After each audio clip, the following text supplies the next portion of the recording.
Process.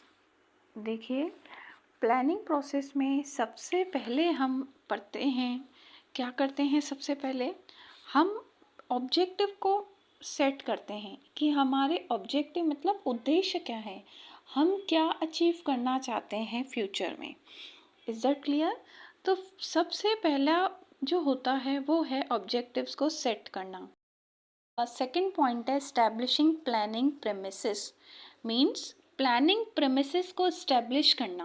Premises क्या होता है, मतलब फ्यूचर के बारे में जो हम सोचते हैं ना, भाई ऐसा होगा, ये स्थिति आ सकती है, इस मतलब इंटरनल और एक्सटर्नल एनवायरनमेंट ये हो सकता है, तो ये जो हम सोचते हैं दैट इज प्रेमिसेस।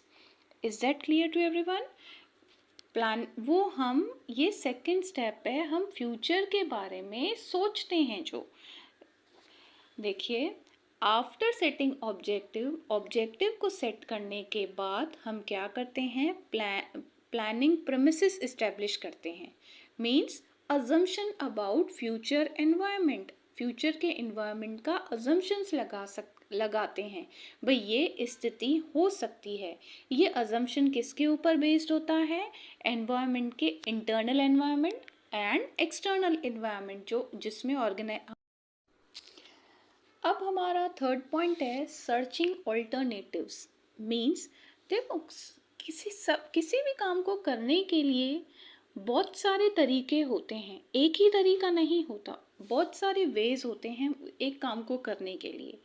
तो इसी तरीके से हमें ऑब्जेक्टिव्स को अचीव करने के लिए बहुत सारे डिफरेंट वेज अवेलेबल हैं। तो हमें ये सारे सर्च करने पड़ेंगे कि कितने। आफ्टर सर्चिंग ऑल्टरनेटिव्स को सर्च करने के बाद पॉइंट आता है इवेल्युएटिंग द ऑल्टरनेटिव्स। मीन्स देखिए, सर्च तो हमने कर लिया लेकिन सभी ऑल्टरनेटिव सही नहीं होते।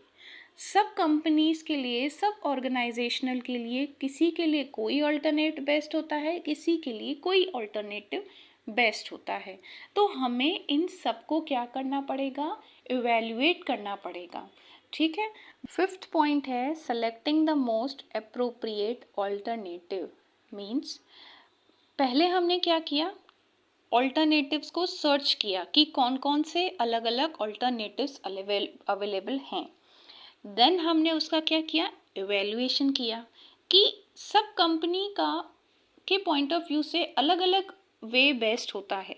ऐसा नहीं है सभी कंपनी का एक ही वे बेस्ट हो, किसी को कोई वे अल्टरनेट अच्छा लगेगा, किसी को कौन सा अल्टरनेट अच्छा लगेगा। तो हमने क्या किया, इवेल्युएशन किया ऑल्टरनेटिव का। तो हमारे पॉइंट ऑफ व्यू से जो हमें बेस्ट लगेगा वो हम क्या करेंगे, selecting the most appropriate alternate, उसको क्या करेंगे। देखिए, बेस्ट अप्रोप्रिएट ऑल्टरनेट सेलेक्ट करने के बाद क्या करते हैं, डेरिवेटिव प्लान्स को फॉर्मुलेट किया जाता है। ये डेरिवेटिव प्लान्स क्या होते हैं, देखिए, मेन ऑब्जेक्ट को अचीव करने के लिए जो उसके सपोर्ट में छोटे छोटे प्लान्स बनाए जाते हैं ना, दैट इज डेरिवेटिव प्लान्स। ठीक है। तो इसके लिए ज़रूरी है ये जो हम छोटे छोटे प्लान्स बना रहे हैं वो these plans are necessary to implement, and वो क्या होने चाहिए, इम्प्लीमेंट होने चाहिए, और उसको वो बेसिक प्लान के सपोर्ट में होना चाहिए। मीन्स उन दोनों के बीच में कोऑर्डिनेशन बैठा होना चाहिए। Budgeting that committing resources. Means इस स्टेप में हम क्या करेंगे, इसमें हम क्या करते हैं, जो हमारे प्लान में नेसेसरी रिसोर्सेस हमें जो चाहिए उनका हम बजट बनाएंगे कि हमें क्या क्या चीज़ें, क्या हम उसमें क्या क्या रिसोर्सेस हमें चाहिए। Is that clear? मीन्स हमारी इनकम कहाँ से आएगी और हमारे एक्सपेंसेस कितने होंगे, ओवरऑल हमारे plan execute.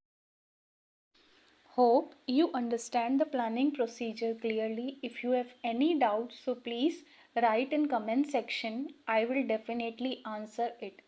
And if you like my videos, so please like, share and subscribe my channel. Thank you.